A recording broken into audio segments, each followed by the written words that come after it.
Hello YouTubers, thank you for checking out my channel again, and I want to say a big thank you to all my new subscribers. Today I wanted to show you how my fish are doing, and I put up, hopefully you can see it, a ruler. It's a little 6-inch metal ruler on the front of the tank, so as my discus swim by it you can see exactly how big they are. They've grown quite a bit. My biggest one I would say is a little over 6 inches. My smallest is probably just about 5. There's a good shot right there. Anyway, I wanted to talk about a couple things. As you can see, I still have a planted tank. It doesn't have anything real planted in it. It's all plastic and silk. I still have gravel. I still have the same amount of fish. Everybody's doing really good.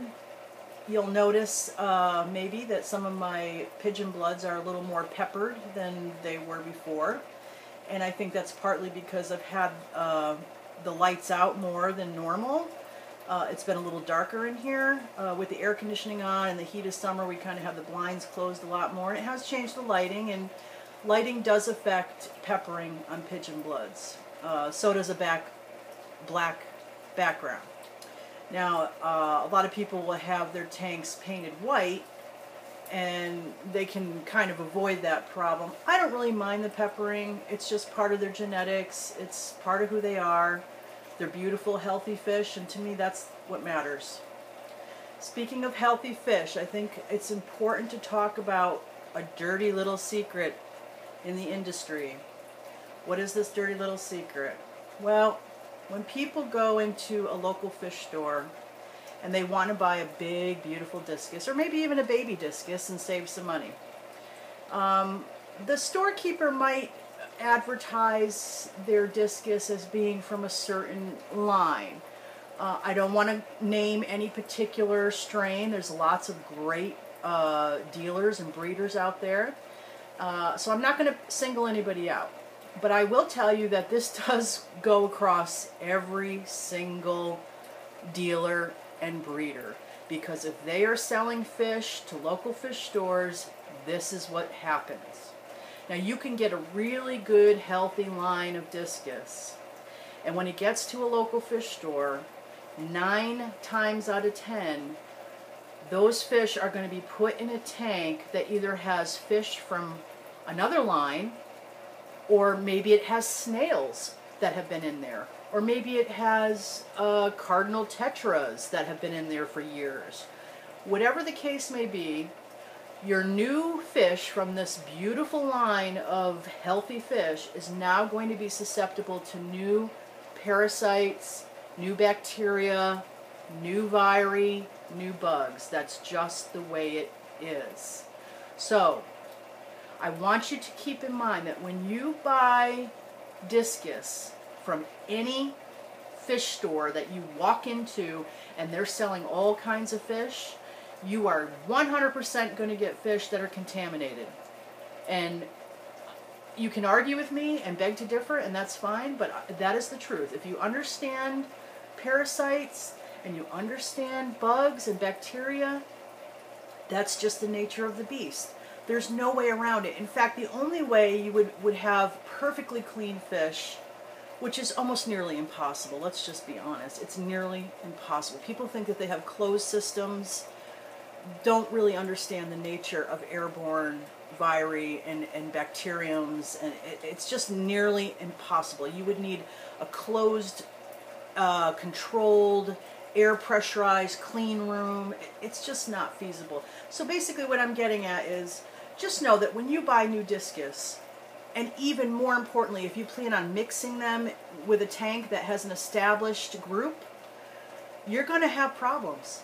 Chances are you're going to have problems. I see this so often online with people. They have beautiful fish, they might have had them for a year, and then all of a sudden they want to add one more discus. They throw in another discus, even after quarantining for quite a long time.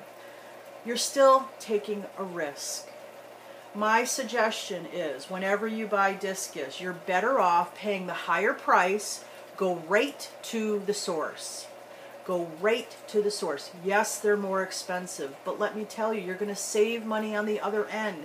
Because if you buy a $30 discus at a local fish store, to keep that thing alive in its first year of life, you are going to spend a fortune on medicine, and many people sadly lose those fish. So you're throwing away $35. Spend the money, buy a bigger, healthier fish. The smaller juveniles are harder to take care of. I'm not saying it can't be done, but it's very hard to do, and it's expensive.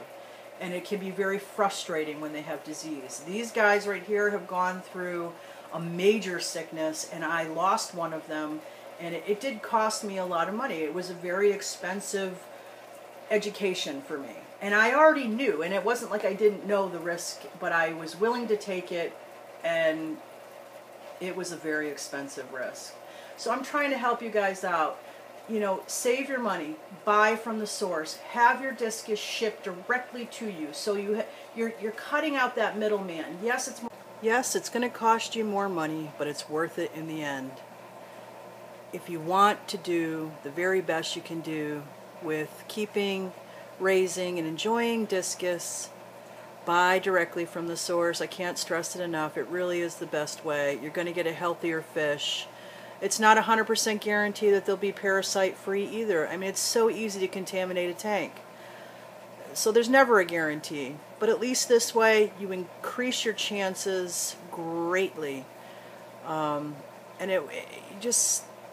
you won't have the headaches that you'll have by trying to save a few bucks, buying a fish at a local fish store, bringing it home. Even if you quarantine it for a month or whatever, it's still possible to contaminate your whole tank. Which is why in this tank, as much as I'd like to add a couple more fish, I'm not going to do it. I'm not going to take the risk. These guys are so healthy, so happy. They're growing bigger. I get eggs every once in a while by one of the breeding pairs. It's just not worth it to me to take the risk. So I hope this helps. If you have any questions, feel free to ask. I hope everybody's fish are doing good, and I hope this helps somebody. If it helps one person, I'll be happy. So take care, fish people, and I'll see you soon. Bye-bye.